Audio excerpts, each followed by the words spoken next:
Hello दोस्तों, नमस्ते, प्रणाम। मैं संगीता कश्यप अपने यूट्यूब चैनल में सभी दर्शकों का स्वागत करती हूँ।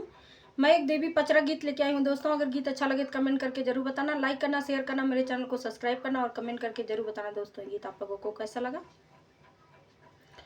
हम त जात बानी मैया के दुआरिया, मैया के खबरिया आइल बा।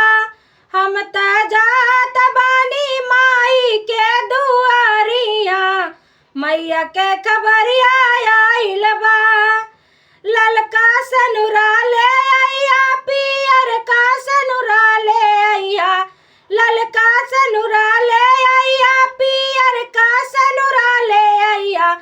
की बकरा सनुरा ले आइया साजनावा, माई के खबरिया आइल बा। की बकरा सनुरा ले आइया साजनावा, माई के खबरिया आइल बा। हम त जात बानी मैया के दुआरिया, माई के खबरिया आइल बा। हम त जात बानी माई के दुआरिया, मैया के खबरिया आइल बा। बेली फुलवा ले आइया, चमेली फुलवा ले आइया। बेली फुलवा ले आइया, चमेली फुलवा ले आइया। की अड़उल फुलवा ले आइया सजनावा, माई के खबरिया आइल बा। की अड़उल फुलवा ले आइया सजनावा, माई के खबरिया आइल बा। हम त जात बानी माई के दुआरिया, माई के खबरिया आइल बा।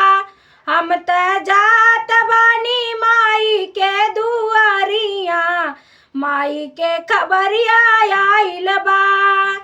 ललकी चूड़िया ले आइया, पियर की चूड़िया ले आइया। ललकी चूड़िया ले आइया, पियर की चूड़िया ले आइया। की ललकी मेहंदी ले आइया सजनावा, माई के खबरिया आइल बा। की ललकी मेहंदी ले आइया सजनावा, माई के खबरिया आइल बा। हम त जात बानी माई के दुआरिया, माई के खबरिया आइल बा। हम त जात बानी माई के दुआरिया, माई के खबरिया आइल बा।